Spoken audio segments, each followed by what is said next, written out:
hook lock this door and keep it in here, let it hang for a bit. Yeah. It's pretty. That dog. The dress is green. The red. Okay, I'm gonna let my dad go into the. Let my dad go back in the other room. I'll just keep closing this.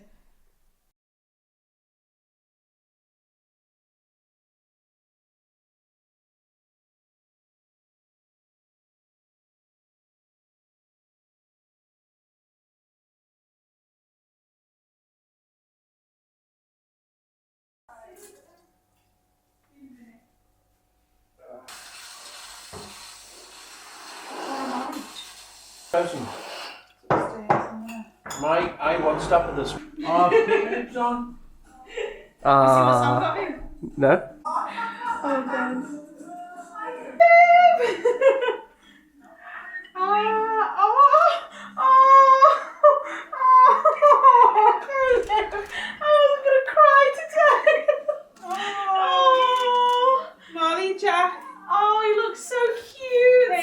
Hi guys. Molly, Jack and Kaylin have given Jenny a present.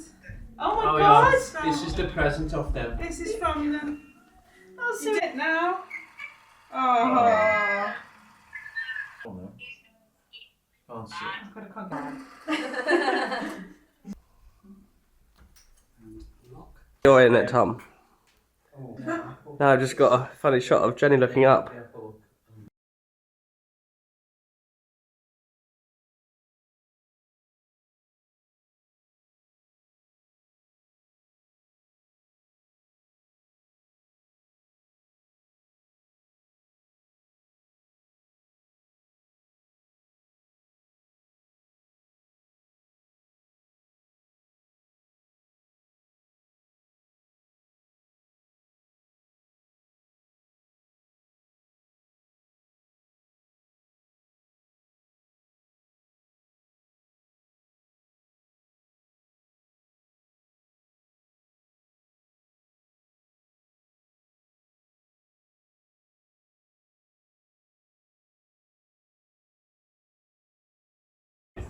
Oh.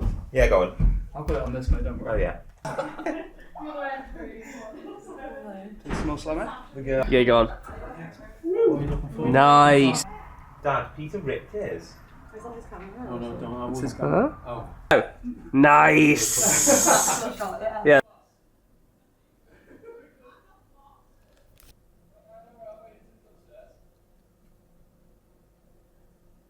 I'm a photographer at heart. Maybe they're happy tears, Jenny. It's okay to have happy tears. Right. Oh, wow. What'd you think? Oh, don't cry! See your tie matches! Don't want to get makeup in his suit. You look great. Does it look good? Yeah. Shocked? Or did you expect it? Look like summer berries. Thanks. What did I say you look like? A Disney princess. You look good. That's salty to me. Look at matches.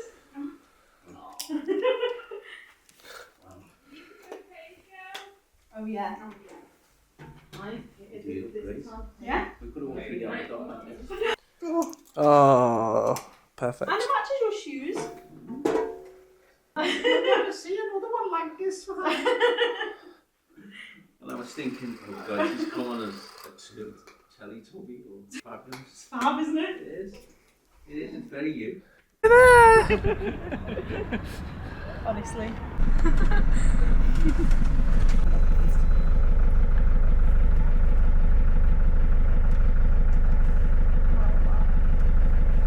Things tend to be big, and I was thinking just going to be too big.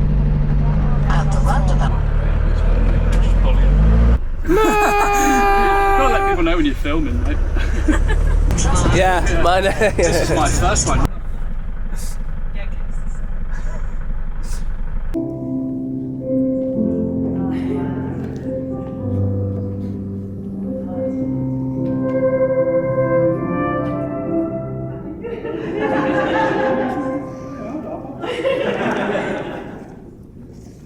I guess you can sit down now.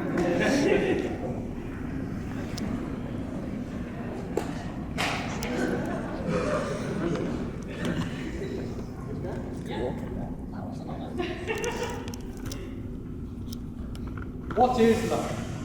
Baby, don't hurt me, don't hurt me. Not my words, the words of Trinidadian German Euro dancing Hathaway. Hathaway doesn't answer that question, but I'm going to offer you this. It's the reason we are here today. Jennie, Sam, who invited us here to celebrate their love. Let me tell you what we're going to do. We're going to have a couple of readings. We're going to do some science. There's going to be a ceremony, and then, as friends, old and new, colleagues, past and present, and family, we will all gather to watch them kiss.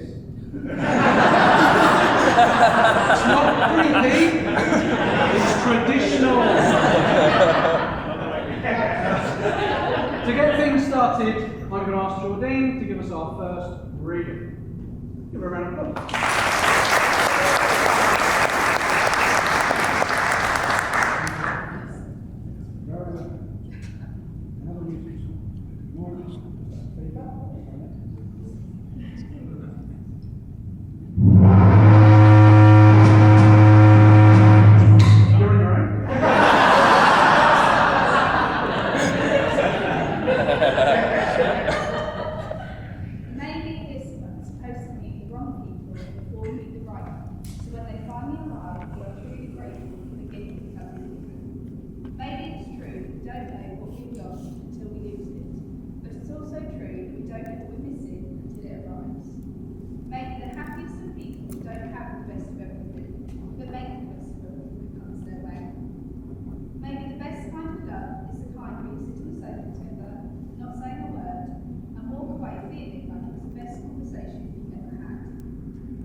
Because of that connection, I've been asked to do a science demonstration for you. Again, if you don't know, my job every day is to develop and design and deliver science demonstrations. So it's a real treat to spend a bank holiday weekend doing this. Could you come stand on the side of the stage, please?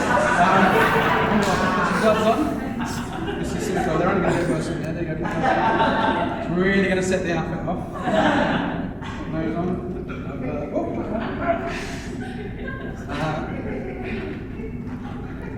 So this demonstration is about rectal exams.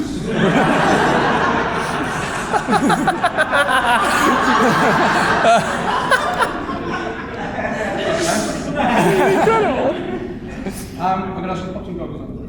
Ready? So we're going to do a science demonstration, and I'm going to try and give you 3 lessons for your marriage. I'm going to try and give you 3 lessons for your marriage as we do this science demonstration. Okay? So,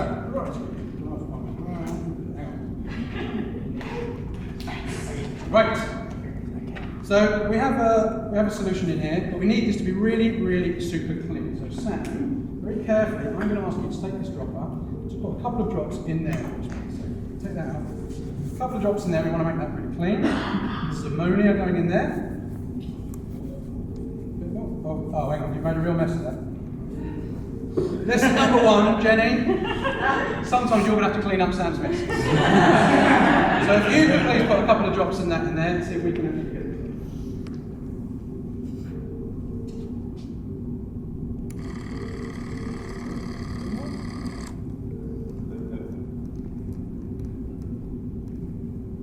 A little bit more.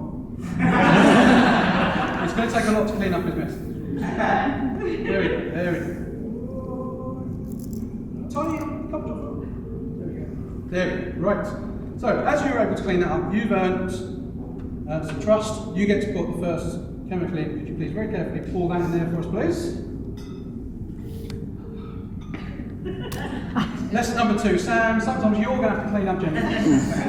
Could you put a few drops of that in?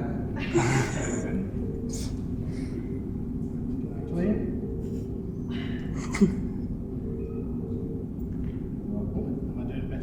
You're doing alright, you're doing alright.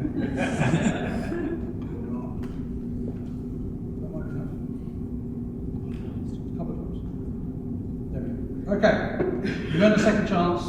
You get to put the second chemical in. Put that for us, please, Sam.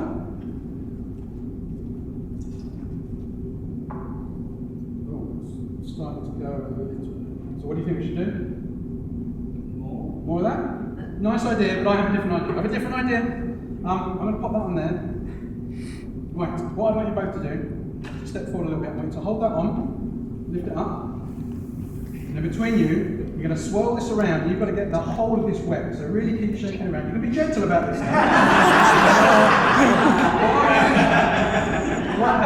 While you do that, let me explain what's going on. That was silver nitrate was in there. The first couple of messes we made turned those silver nitrates into silver oxides. And the last one we put in there is taking away some of the oxygen and should leave us with pure silver. So keep swirling around, really make sure it's getting up top. I know it's hard to do as two. So let's turn it over a little bit as well. Just going to give it a shake like that. So lesson number 3 is...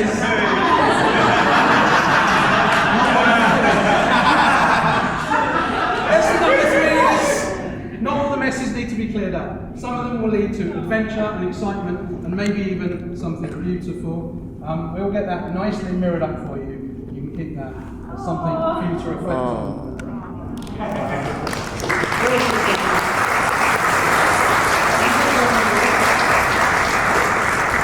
So as I say, not all messes need clearing up, but this one does. So while I do that, I'm going to ask Mark to come up and give us our second reading. You don't get a microphone.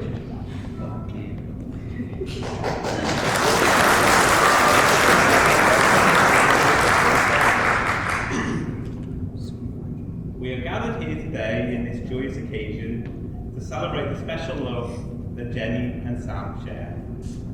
It is a love based on giving and receiving, as well as having and sharing. And the love that they give is shared and received. And through this having, giving and sharing and receiving, we too can share and love and have and receive.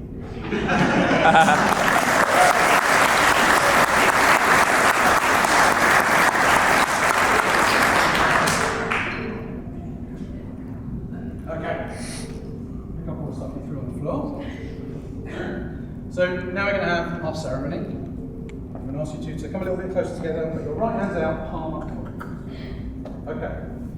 We're going to join together some ribbons. You've selected some colours. Jennie, you selected yellow as your favourite colour. This is to represent you.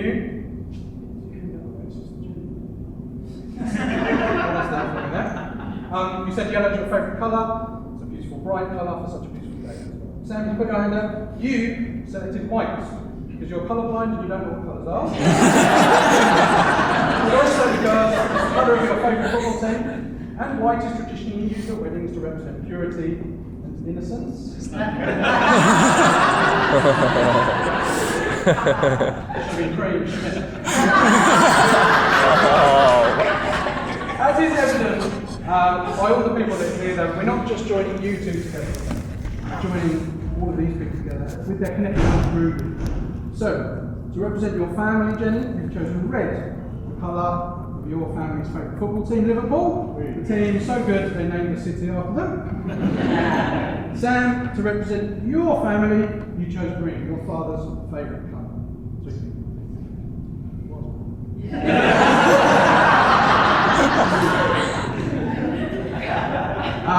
To represent friends, Jennie, you've chosen purple. I'm told it's the colour of Monica's door in the popular US sitcom. I did mean your actual real friends, but if you like to show that. Sam, you've chosen blue to represent your friends because it reminds you of the sea, where you grew up, and maybe your earliest friends. Okay, I'm going to ask you to take these, representing you, your friends and your family, hold on to each other's forearms. There we go. Okay, I'm going to take a set of ribbons around here, binding you two together. Sam, I'm going to ask you to hold on to those ribbons in this hand as well. This hand here.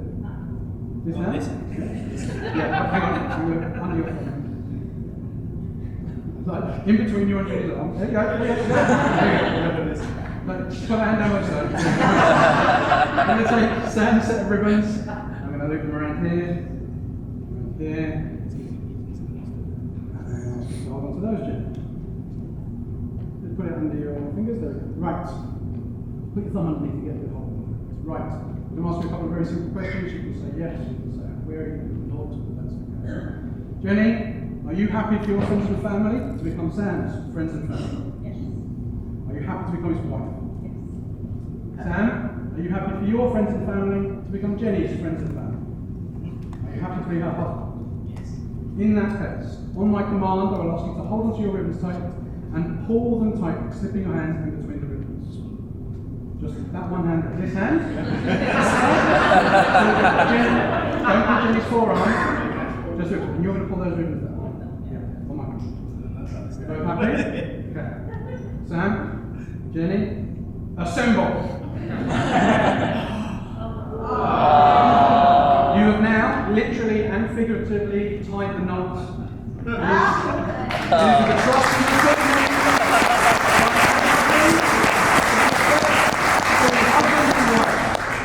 Now, everybody, please join me. Kiss. Kiss.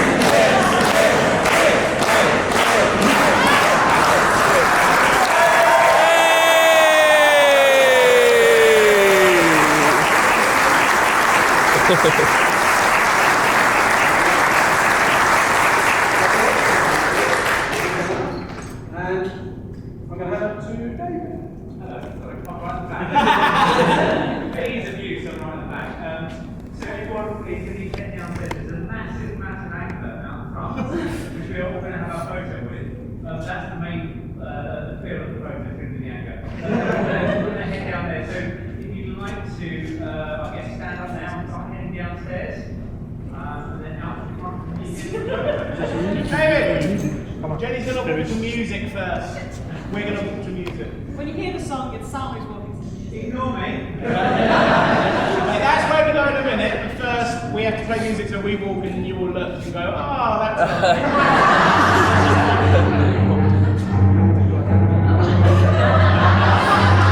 Told you to stop,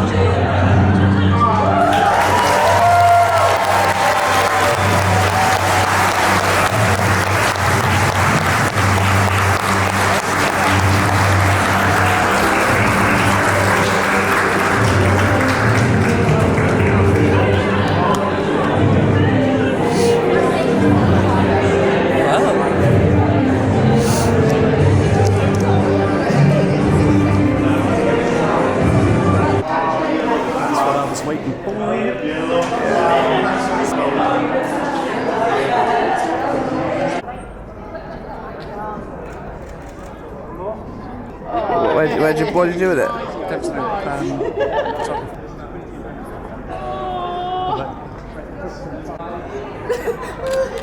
One more? Thank you.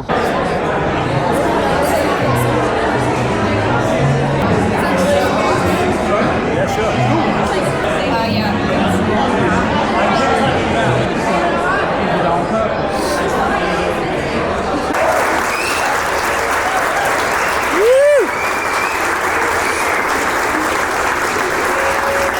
Let's give him a massive round of applause.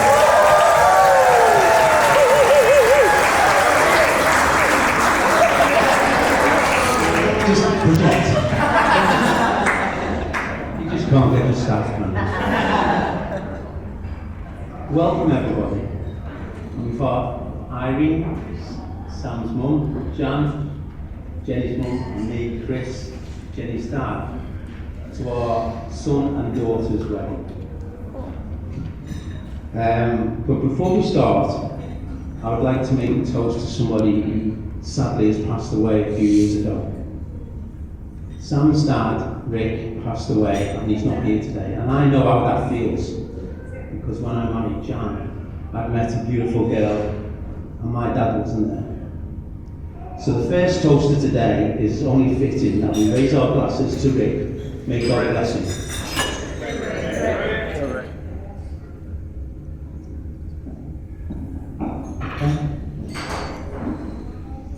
So welcome to this wedding, if that's actually what we've just witnessed.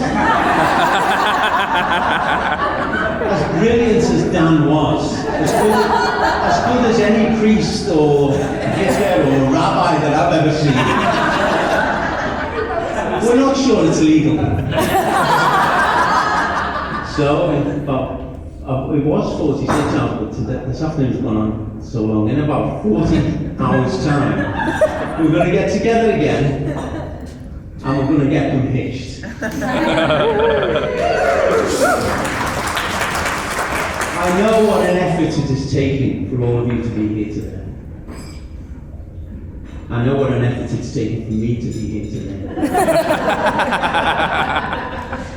With all the new clothes, the hairdressers, the tans, etc. That's just the fellas.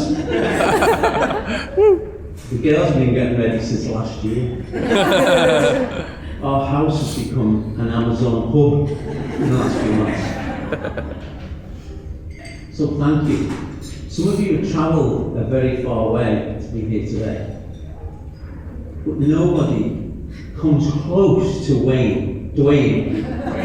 Stand up, mate. Stand up.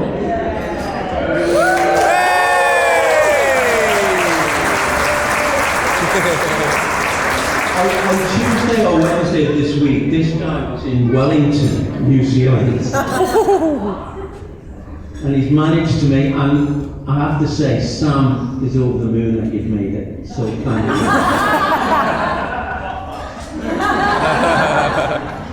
Now, some of you have travelled, Eleanor has travelled the furthest south. She's come from Edinburgh. But a lot of you have come up from the south for the first time, she suspects. Passing the Waffle Gap for the first time. And those Game of Thrones fans, they were expecting to see a wall. You must see a wall. You must see any White Walkers. If you go down Matthew Street about 10 o'clock tonight, you see lots of wild wing tigers.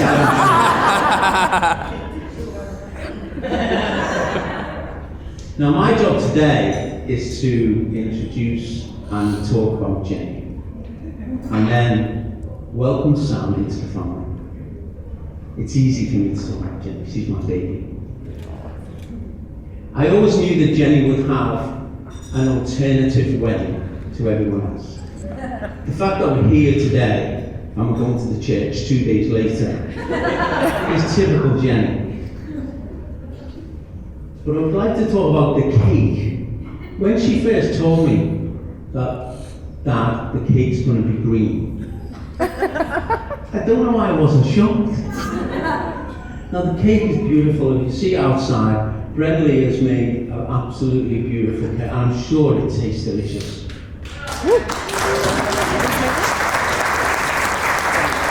And when we were on the stag do, Rob, in his drunken state, assured me that the cake would be transported from Folkestone up to the truck.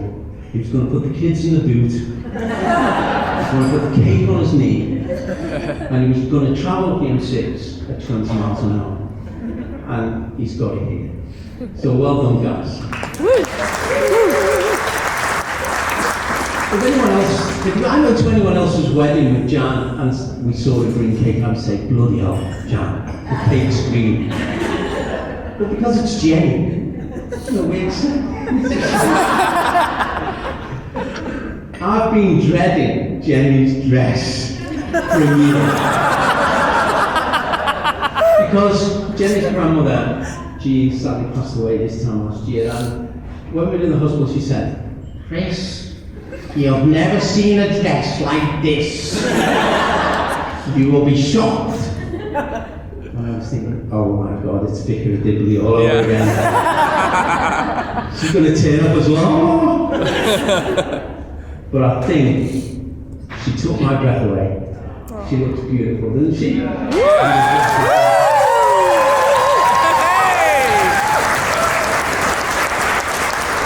Jennie was born on the hottest day of the year in 1995. And being Scousers, we had nicknames for her. She had lots of nicknames before she was born, lots of them. Before she was born, on the scan, she looked like a peanut. Because she had a large Comrie head and this tiny body that was, so she was known as the peanut. We didn't know we were having a boy or girl. She was also called Casper because of her white, pale skin. Every holiday we went on after that, she said, Dad, why didn't you give me your skin? You go brown, and I go red like a lobster. And, well, she does. We also called her Pineapple, because she had this ponytail in the middle of her head. Just one single ponytail. And every photograph we have of her from about 3 to 7, she's tipping her head like this to kind of look like a model. One of the first times Jan went out after Jenny was born, she left me in charge. She didn't want to. Molly couldn't be there that weekend. Molly was only 8 at the time. So she reluctantly left me in charge. She gave me the time that the baby needed to be fed, etc. And off she went. Unfortunately, there was a really important football match on that day. And it went into extra time. So I did what any normal dad would do. I waited at the bottom of the stairs as the match went into extra time. I couldn't hear the baby. And I thought, well, she needs to sleep. I'll watch the rest of the match, and then I'll go and do my duties. But Jenny was showing her independence even then. Because when I went up, she fed herself. She'd eaten the label off one of her teddy bears. And not only that, there was cardboard in her mouth, there was print on her face. Oh, what would Ofsted say to me now? But that was nothing to the wrath of Jan when she came home. When Jenny was in year 10, she came to us and said, I want to go to university, but I don't think I'll get the grades. So we sat her down and we started going through the books with her. It was back then you sat paper 1 for your science in year 10, and then paper 2 at Christmas, paper 3 year. So it was only 3 exams. This was before Michael Gove got his hands on education and science. Well, for want of a word for free. So what we did is we got the back of each chapter, and at the back of each chapter they had 10 questions about each chapter, and we said, that's all we have to learn. So we learned that verbatim, and she got 3 A's, and not only that, but in chemistry she got 100%. So this became a thing for GCSEs, ASOs, and A-levels. Jenny would have tonsillitis after every Easter, and after stay at school, and we would work in the classroom day and night. Now I'm not telling you this because I want to sound great. She did all the work, she passed all the exams. The reason I'm telling you this is because I cherish that time that we spent together. We had our... She was really good, brilliant.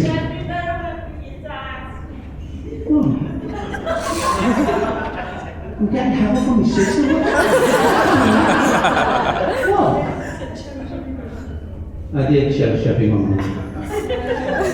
So Jenny did get to university. And on the day that she got her results, she went into town like thousands of other kids across the country. Really, I blame you, Gloria, for what happened next. They went out and Jenny came in about 3 o'clock in the morning. Now we were going to Falmouth the next morning at 9 o'clock. We were just going to have a look around Falmouth and see what it was like, because that's where she was going. We weren't controlling parents. We've gone in 2 cars, because anyone that knows us knows that we don't travel light. Jenny was in the car with me, Jan was in with the boys and Dave.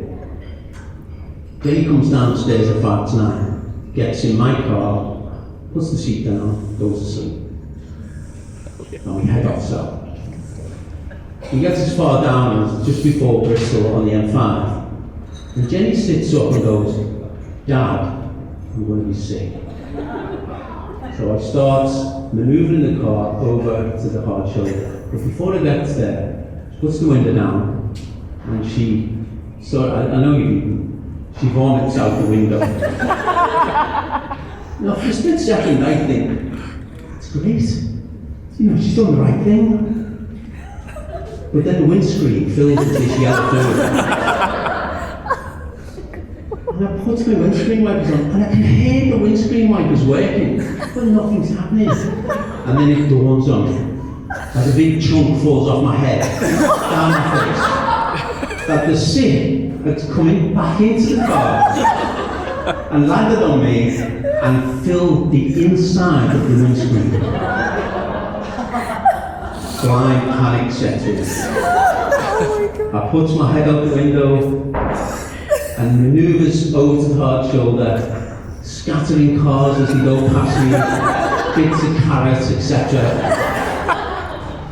And gets over to the hard shoulder and I'm like, guy, just, oh my God, what just happened? And I turned to my beautiful daughter, who had nothing on her, nothing had touched her. And she goes, I feel better now. So she got to university, and she continued to drink as hard at university as she did the day she got her A-level results. And she made some great friends at university. We have Tom, Jacob, who are bridesmaids, believe it or not, in this modern day. We have Luke, who's over there. We have beautiful Tilly and her children, 2 children by the way, Jennie.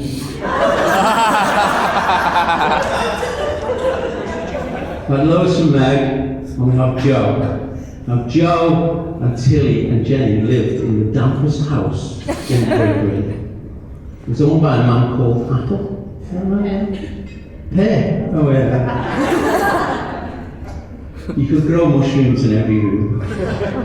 But I'm glad to see that they've all kept that friendship alive, even though they've left university a few years now. And at the hen party, John said that the boys really looked after Jennie. And I said, well, that's just because they remember her when she come out to Club I. And so I was saying, where do I live? She used to crawl home. That was you. No, that was you as well. That was you two. Now, Jennie's always been really private about her boyfriends. So, you can imagine the excitement in the concrete hole. When during the first lockdown, you remember the first lockdown, the first few months of don't go out, we'll pay you not to go out. And only one person go shopping. And make sure you wash your hands in this way. From a government that was telling us exactly what to do while they were doing exactly the opposite. So Jennie was, it come to our attention because she wasn't going to the family WhatsApp quiz, that she was meeting up and talking to this manager at the museum. Little tidbits would come out. She never told me anything about it. And Jan was going, it's really nice, he's a manager. There's 8.5 years between them. And all you heard from me was, how old? She said to me, he's a bit older. And I said, exactly how old? She goes, but he shares your birthday. And I said, not 1961. We need a bigger patio.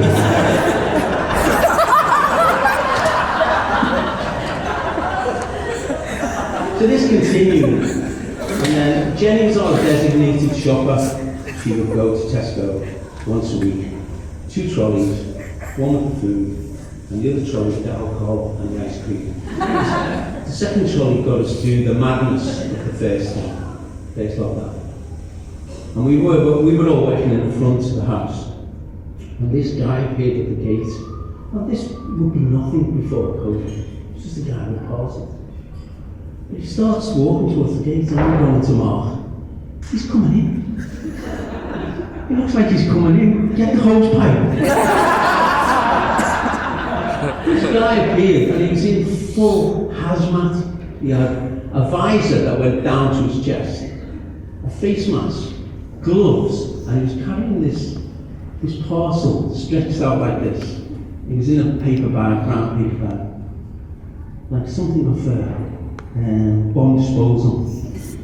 He puts it in the centre of the path, and he stands up and he goes, "Honey from London," and walks off. We were looking at each other confused. Jan hurries over to the parcel. Sanitizer says, "I hand like we're supposed to." Looks in, she goes, "Ah, it's honey, it's local honey from Sam from London."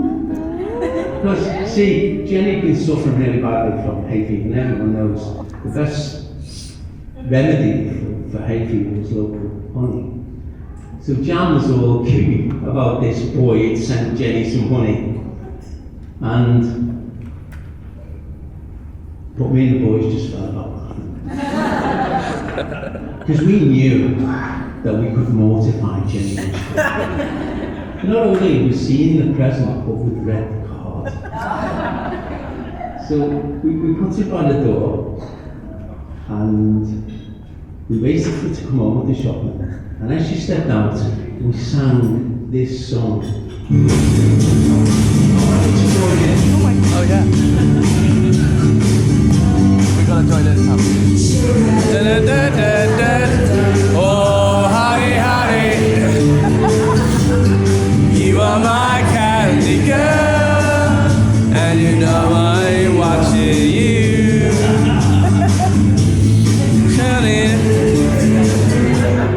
Okay, well done. That's going better than I thought it was going to. I was going to get the Converies to sing it to you, just like they did on the path, but you are guests, and I thought it'd save you that horror. So, Sam, I don't know if I welcome you today or Monday, I don't know which one it is, but you're a lucky boy, really, because if you forget your anniversary, you can just say, "Oh no, it's the 10th. But Jan and I love you, and we welcome you to our family. We know that you love Jennie, and we know that she loves you. And we know that you look after each other, and we know that you look after each other in the years to come. We know that you would do anything for her. And as a dad, that's all that matters to me. So, welcome, mate. You've already been included in the family. We know this. Last June, end of June, beginning of July, Jennie's birthday, Sam organised a, what was it? A murder mystery at Greenwich. So, and he knows I'm going to blame him here, don't you?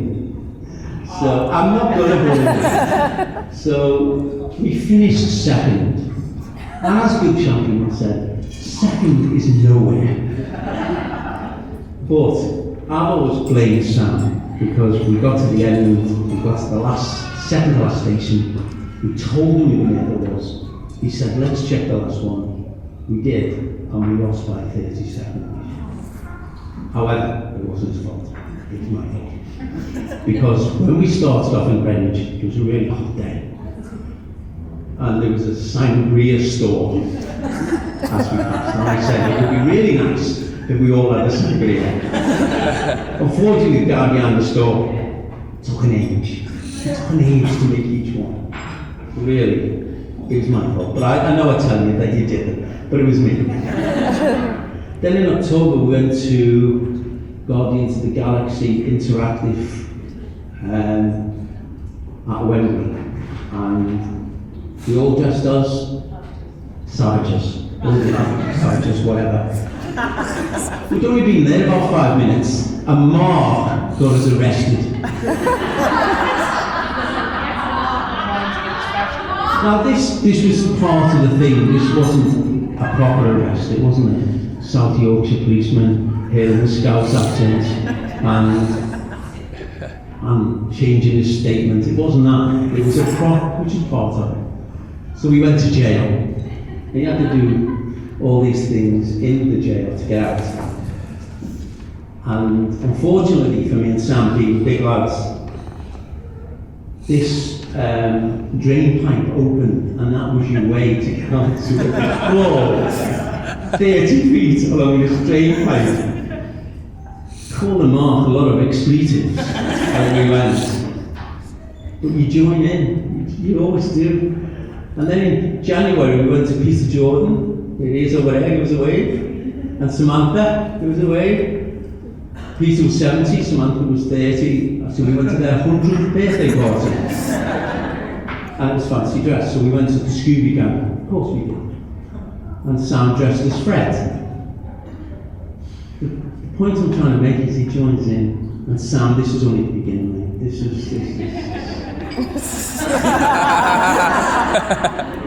So what does Jennie do today? Well, Jennie works at Richmond Hospital, and one of her colleagues is here today. There she is. Woo! And they do a great job.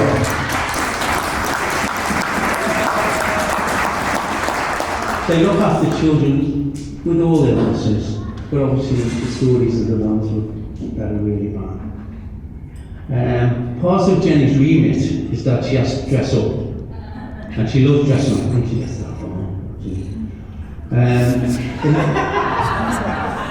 in the last few years, she's dressed. She sent me a picture of her as a unicorn, a gingerbread man, a Christmas tree, and she was on Sky Sports News as an Easter chick.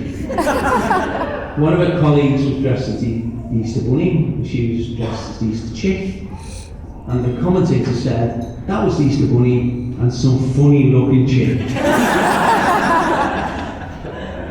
The Chelsea football team came in just before Christmas, I think, and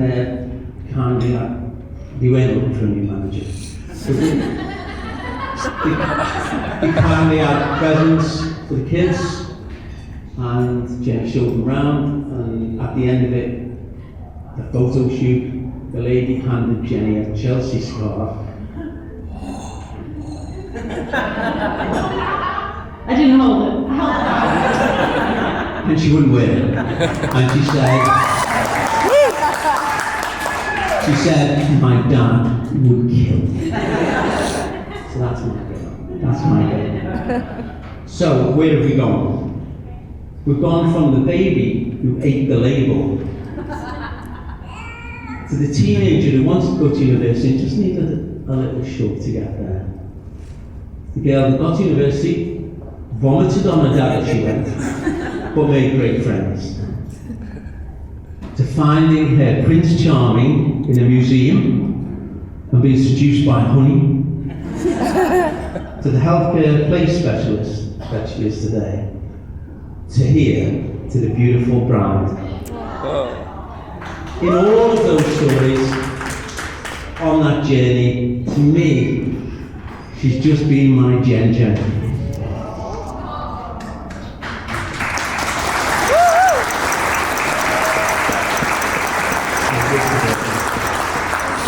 Thank you for being here.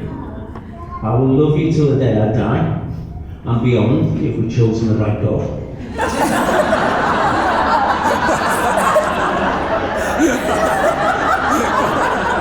Well, you've got heads on them. Best woman I wish you best wishes. We know you'll be happy. So, without further ado, will you raise your glasses to Sam and Jen. Sam and Jen.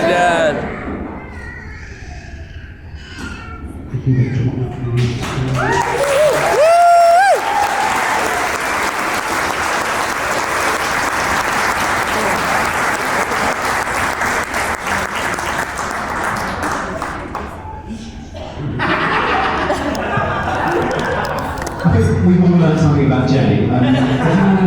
You're just taking a minute to delete her number. Feel free to. I'm going to hand you over to a man who's got an employment tribunal on Tuesday when he returns to work. The manager, Sam.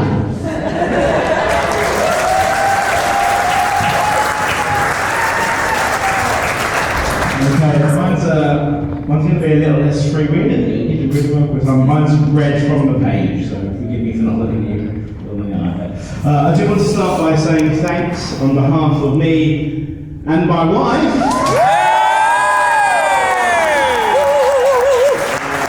Thanks to Jan and Chris for being so generous and kind, not only today, but also for how they have welcomed me into the family. And the same goes for the whole family. Now, Jennie has explained to me, the more you are made fun of, the more it means Scousers like you. So I think I might be the most popular man in Liverpool. I want to say thanks to my mum and to all my family for making Jennie feel so welcome, and I'm not bitter at all that Jennie gets about 4 times more Christmas presents than I do from my own mother. And also a mention of my best man, my Uncle Mark. And then he's had such an impact on my life, from my love of Dover Athletic Football Club to lots of my musical tastes as well. In fact, we were going to just have me make a playlist so after the band, but Jennie insisted on getting a DJ once she realised Mark and I don't just listen to Chaz and Dave ironically, but we actually like them. So we do have a DJ now, but nobody has been there more for me or was more deserving of the title of best man than Mark. So please do go easy on him when it comes to his speech. Now, although the north-south divide means there are some differences, such as whether fish and chip shop should serve fish and chips or chicken chow mein, there is something that our families do have in common. Both sides often say, Jennie, it's not too late to call it off. Now, as you know, the actual legal wedding isn't until Monday at St Margaret Mary's Church, and you're all welcome to come and join us, so you can say that to Jennie right up until the last moment, if you really want. Now, Monday is the 10th of April, and that is it's a very special day, because it is the day I first asked Jennie out. We previously had numerous nights where we were the last ones in the pub, and would spend hours talking about shared music and films we loved. And then one day in March 2020, at Fiona's, a house over there, a friend of ours said, after we were the only 2 people laughing about the pancakes John Candy makes in Uncle Buck, looked at us and said, you guys are so similar, you should just be together. And I realised pretty much instantly that was true. Then lockdown happened, and we talked every day on the phone, and on the 10th of April, I booked a 3-hour round trip to take a photo of a horse to send to Jennie, and decided I was going to ask her out, thinking she'd be back. It wasn't. So I summoned the courage, I rang her, and nervously asked, like, when you were back, and if you'd liked, we could go out for like dinner or a drink or something. And then Jennie said, the phone broke up a bit there, but I think yes. And I said, Jennie, I need to definitely know you understood what I said. Now, I never would have guessed 3 years to the day later, I would be marrying her. And neither would our old colleague and friend Claire Hazel, who once said to me, I could never get a Jennie.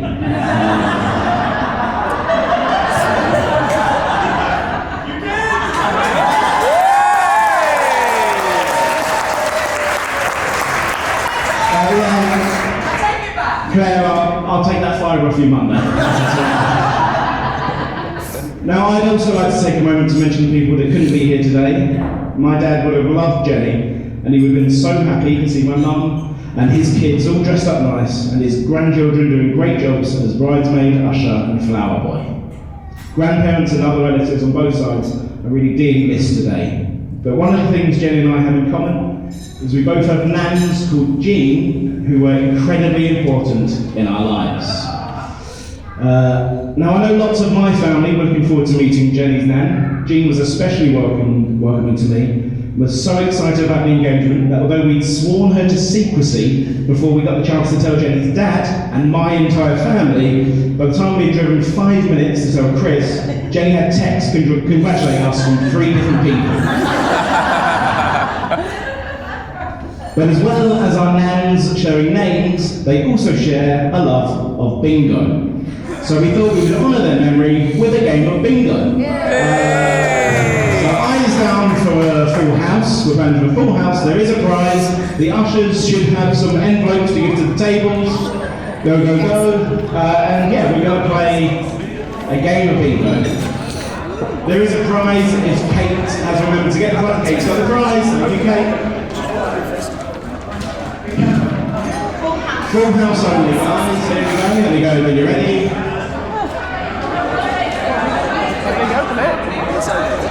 Yeah, and then I should say these crayons are stolen from Jenny's hospital. She may be taking them back. Borrowed Caroline the Bobber.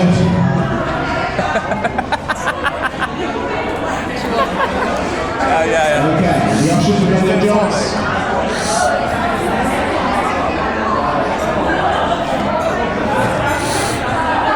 Just a house, full house only. I should say, when I gave Connor his envelope to give out, he went, I had about 20 beers, this might be a struggle. It was very well. I'll do.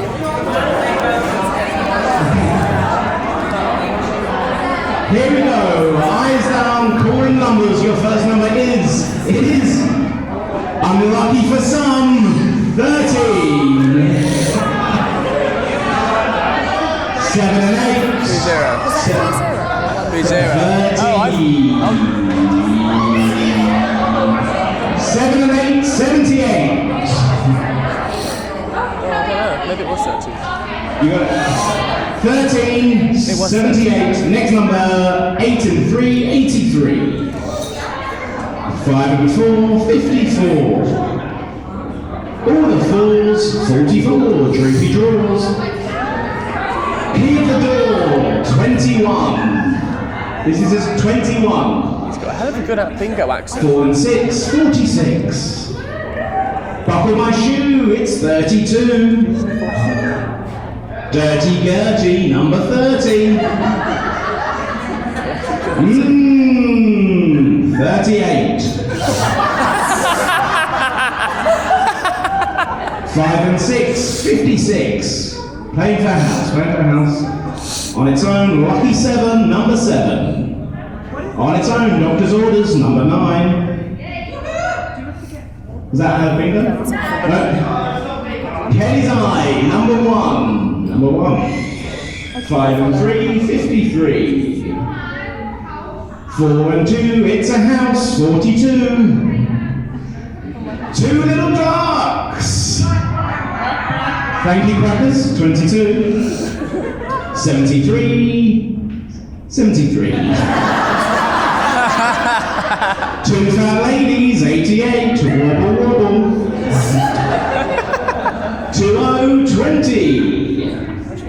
7 and 6, 76.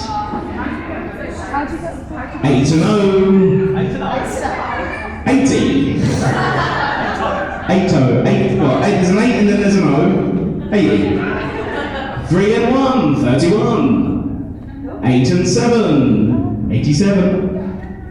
59, the Brighton line! Woo-hoo! 19, 19. Knock at the door, number 4. This has got to end sometime. 8 and 2, 82. Put us out of our misery, 89. 3 score and 10, 70. 2 and 9, 29. 7 and 7, all the 7s, 77. It's Heinz time, 57. 5 and 7, 57. 2 and 5, duck and dive, it's 25. 2 and 6, 26. Oh my God, it's just okay. 6 and 8, 68. Sweet 16, it's 16. 7 and 4, 74. 7 and 5, 75. 6. 1 little duck, 2. Quack. 7 and 2, 72. 4 and 1, 41. Is it a prime number? 66. Don't think it is. 2 and 8, 28. Mine and Chris's birthday, number 3. 6 and 7, 67. 5 and 8, 58. 5 and 1, 51. If you call it now, we're probably not even going to check. 36. 36. 6 and 5, 65. 4 and 5, we're halfway there. Hopefully not. Hopefully finishing soon. 45, that's 45. 6 and 2, 62. 4 and 9, 49. 2 and 3, 23. 2 and 4, 24. 3 and 7, 37. 14. 8 and 6, 86. Italian 90. 90. 2 and 7, 27. 4 and 3, 43. Dancing Queen, 17. 1 and 5, bingo!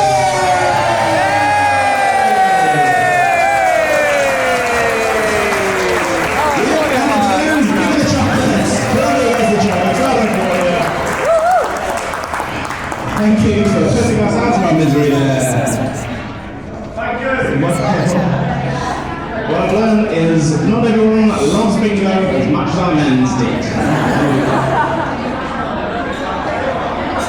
So, there is more speech. If you did have a higher number in that sweepstake, you're welcome. Now, I also want to thank the, I'm going to have a little whoop and cheer for these groups of big brothers, right? I want to thank the bridesmaids and the bridesmen. Now, I was very jealous of the hen do. They went to horse racing in a lovely private box, but I did feel like I was there because I watched the first couple of races on the TV and I could literally hear you cheering on your horses. Apart from Jennie, who has a thing where she cheers on the horse she hasn't bet on consistently. I want to thank the groomsmen, the groomsladies, and the ushers. Thanks for the great stag, and I hope you all enjoyed your time on the South Coast, where we left a wake of broken hearts. Well, one of us did. Enjoyed a lovely steak pie, or empty warm plate for the vegetarians. At the Dover Athletic VIP Lounge. And I got to sing with the country's leading James Blunt look-alike.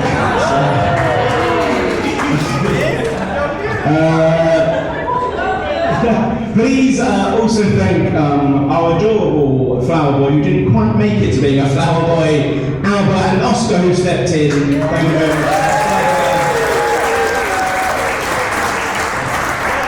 Our master of ceremonies, MC Houston. Brendan and our helpers for the amazing cake that we will enjoy later. Thank you very much, Brendan. And we got Ian over there and the Dean family band that will be rocking up later. And obviously Dan P, who I don't actually have to call him Dan P anymore, there's only one Dan, but Dan P over there for doing lovely service.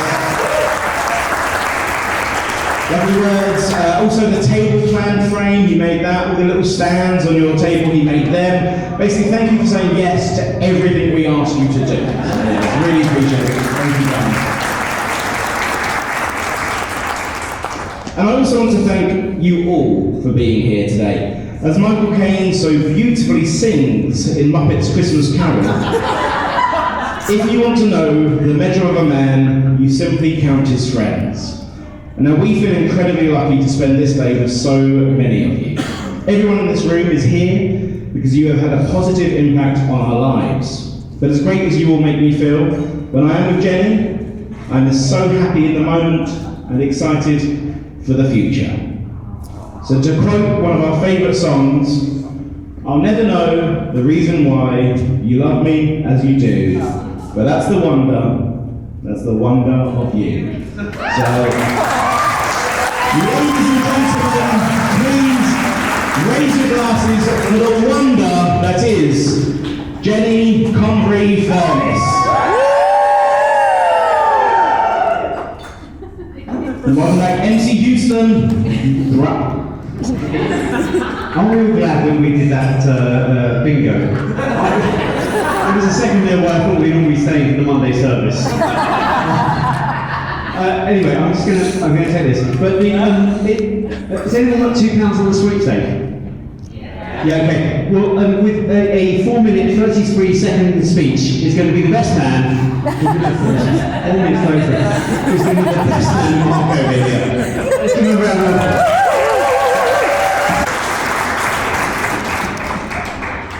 Hello to you. As you all are aware, my name is Mark. And I'm going to keep it short. So basically, it was a great honour to be asked by Sam to be his best man. I like the way Sam has finally admitted that I am the best. When he did ask me, I was filled with intense pride, excitement, and as I've mentioned, very honoured. As time passed, I was filled with dread, trepidation, worry. But after my 3.5 sessions at the BMA, that's the Best Man Association, not the British Medical Association, I'm just clarifying that one. I was fine. So joking aside, it really is a pleasure to be your best man. Again, I'm sure you are all aware I'm also Sam's uncle. So firstly, I would like to welcome Jennie to our family. She's already met.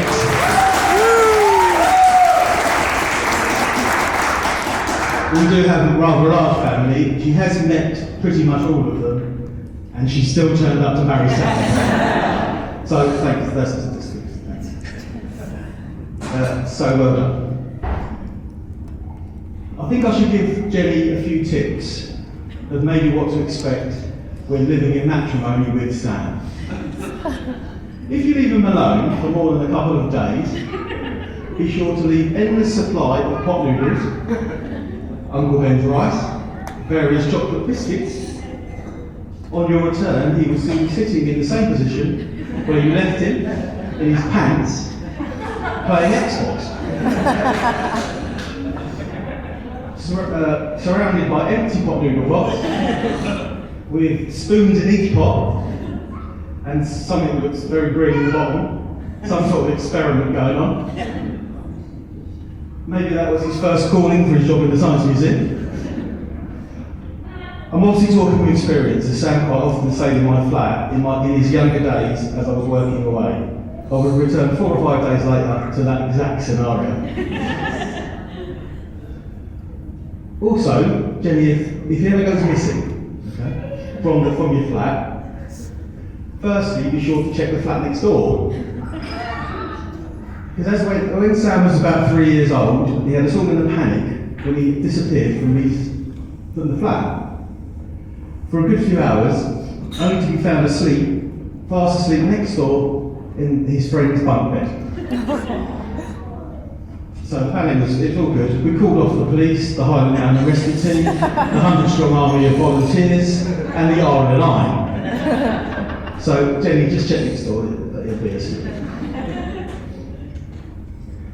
Also, Jennie, I'd like to apologise for some of Sam's eclectic music taste. As he's just already mentioned, I did influence along the way. You will get used to jazz and tape. You will. You'll love it. Out the market.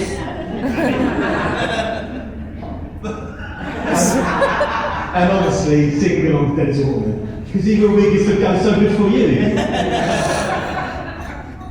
Another apology, Jennie, for the influence on him with his beloved Dover Athletic.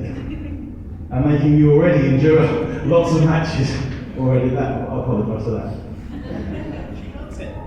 She doesn't. She told me. Now, apologies to Sam. I'm amazed that you made it here to your wedding day with me being entrusted to look after you, especially many years ago after our time in Spain, where I let you sunbathe in the basking temperatures on the Costa del Sol, not applying any sun cream. Eventually the 40-degree burns did heal, so maybe not always the best man for the job. Apart from a few misdemeanors along the way, it has been a real privilege to spend a fair amount of time and lots of adventures over the years with you. Sam, we certainly had great laughs along the way. There are many more stories I could tell you or bore you with, but we want to get drinking now, don't we? We would all agree what a great guy Sam is, and this is why I'm so pleased he's met such a great girl in Jennie. I believe we are all aware that Sam and Jennie met at the Science Museum, as many people work here now and here. Sam had been working there for a few years when he interviewed Jennie for a position at the museum. So, was he actually interviewing for a role in the museum, or secretly interviewing for a potential wife? Thankfully, Jennie got the job and also passed the potential wife test. I'm sure we all agree that they two make truly a great couple. I hope no one's getting too emotional again, Irene, you okay? Because when I walked past the cake, I did shed a couple of tears. I believe there's two things to a perfect marriage.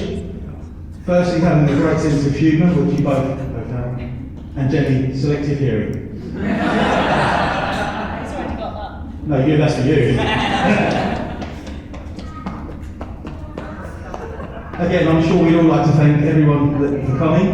And some of you travel far and wide, and some not so far, and I am quite wide. Many thanks to everyone who has made their special day so special. And I'm sure we all agree how beautiful Jennie looks.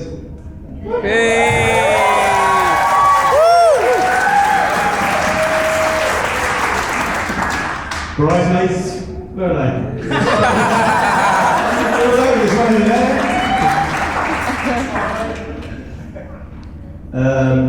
Groomsmen. Ushers. All the top table. And especially the one called Irene and Mark. And all you lovely people in this fantastic venue. What a fantastic venue.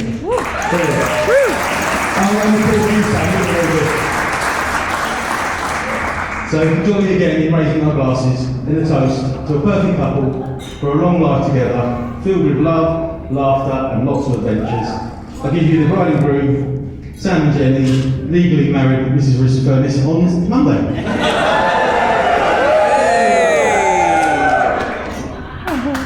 Very short, thank you.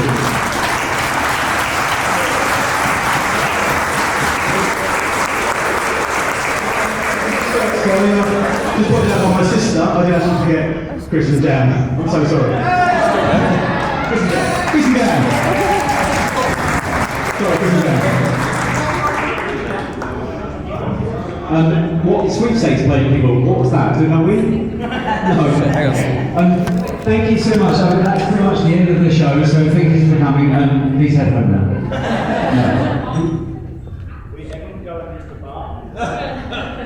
I'm in control. You can stand up and go to the bar, you can chat for longer, but I think we should give everyone a round of applause because I think that's amazing.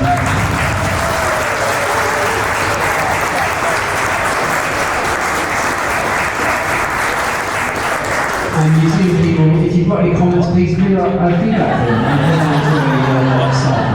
Thank you so much, thank you.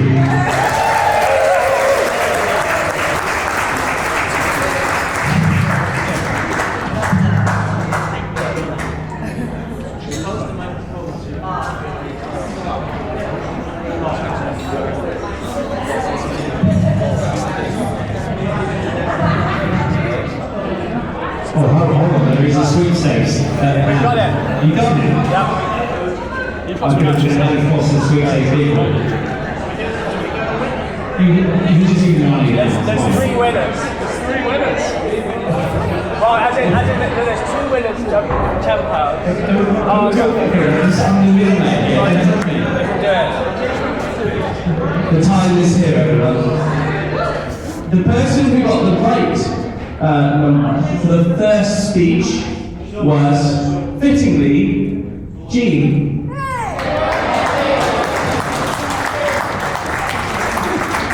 So I suppose she'll donate that to charity. Yeah? That'd be nice. To charity. Okay, number 2, staying in the family, Peter. So 10 pounds for Peter. It's a fix! It's a fix. It's a fix. Let's give Peter his turn. Oh yeah. Get me 80 quid. Okay. Finally, the main winner was Nora.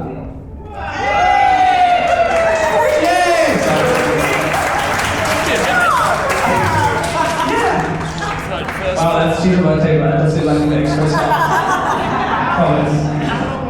Oh yeah, what was the time, Tom? The full total time. 47:30. 47 minutes and 30 seconds. Which is pretty good.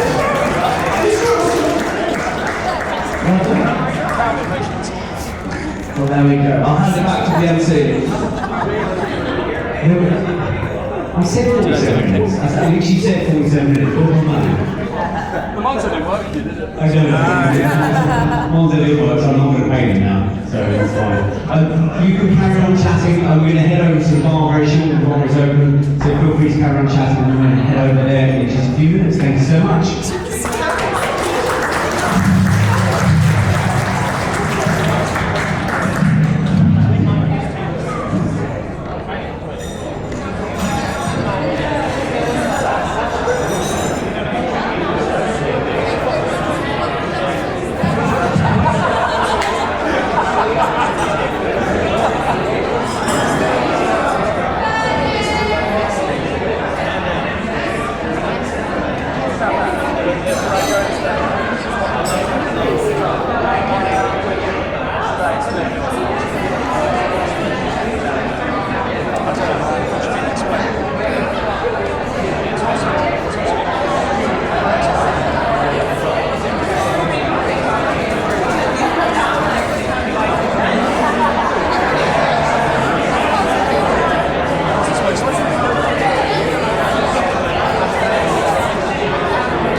Hey Jenny, so you wouldn't let me have a speech at your wedding, but no worries, I still get to do it. We thought it'd be nice if I could film it and send it to you. I'm going to keep it short and sweet, because I know you didn't want it to go on for too long. But I really just want to say, we've known each other since we've been 3 years old. That first day at school, I think we bonded immediately, and throughout school we always knew that we'd be close, and we were always the chill ones at school.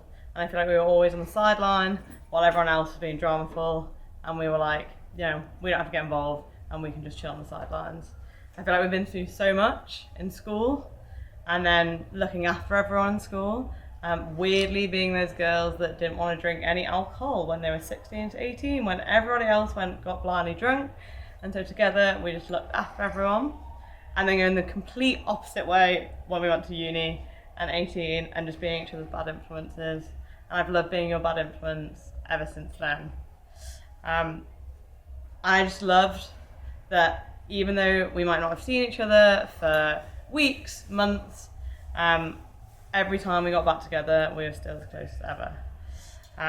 Which then leads me to the day that you phoned me to call that you moved to London. I remember very, very well. I was in the office. I think I was working. I got your message, and I squealed out loud to the point that all of my colleagues turned around and was like, "What the actual fuck, Claudia?" But that's how excited I was to see you. And from then, moving to London, causing chaos in London, to finally living together in London, which honestly was the best 2 years, or however long it was. And I love the fact that I got to see your and Sam's relationship blossom from the start. I remember that first kind of day, even before you started dating, when you kind of came back from drinks, I think, and you were like, "Oh, there's this manager, but he's my manager," and you got yourself into an absolute tizzy. And from then, I absolutely knew that there was something there. To that day that you went on a date, even though it wasn't technically a date at his, I don't think either of you called it a date, but you went over to watch movies, and then you got all flustered because you sat on the wrong sofa when you could have sat next to him, but you didn't. Again, I knew then that there was something special. To finding out in lockdown that you basically had a long distance boyfriend, even though that he was in London and Liverpool, and hearing about that. I love that I got to see it from day one. And I also love the fact that I got to actually spend some time with Sam and that he moved in. And I know you'll say, was it a pleasure? But it absolutely was a pleasure. I love Sam to bits, and I'm really glad that I got to spend that time with him.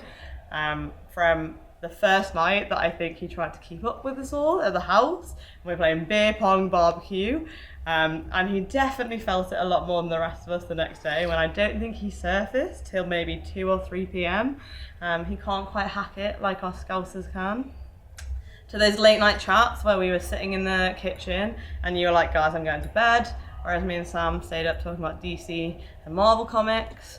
To those days sitting on the sofa where we were watching Below Deck, and again, you were the grouch and told us that we couldn't watch another episode when me and Sam really wanted to, and I'm still slightly bitter about that, Jenny, but maybe you are a slight good influence.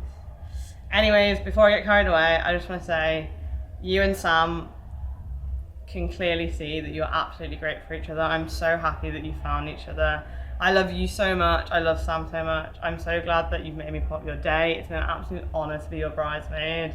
I will love you forever, and I will forever be your bad influence. And I hope Sam's okay with that. And even if he isn't, he's got to be. I love you, Jenny. I love you, Sam. Happy wedding day. That's so nice. Yeah. And if you're crying, this will make you laugh.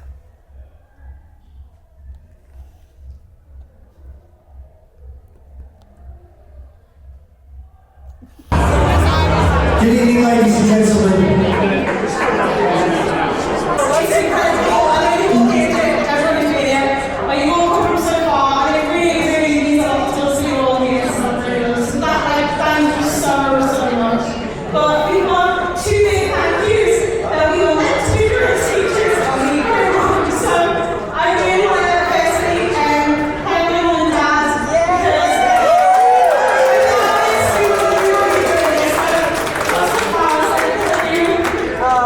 we also want to thank Sam's mum Irene because as somebody hates about Irene, so thank you so much, guys. I just feel.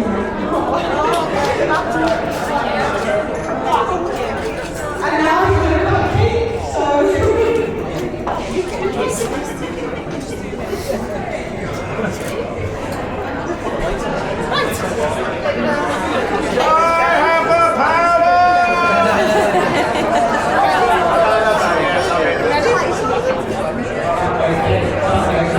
Drum roll, please!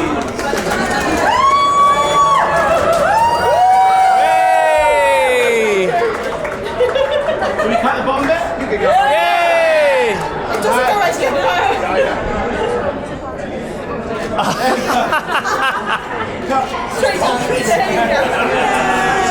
Thank you, guys.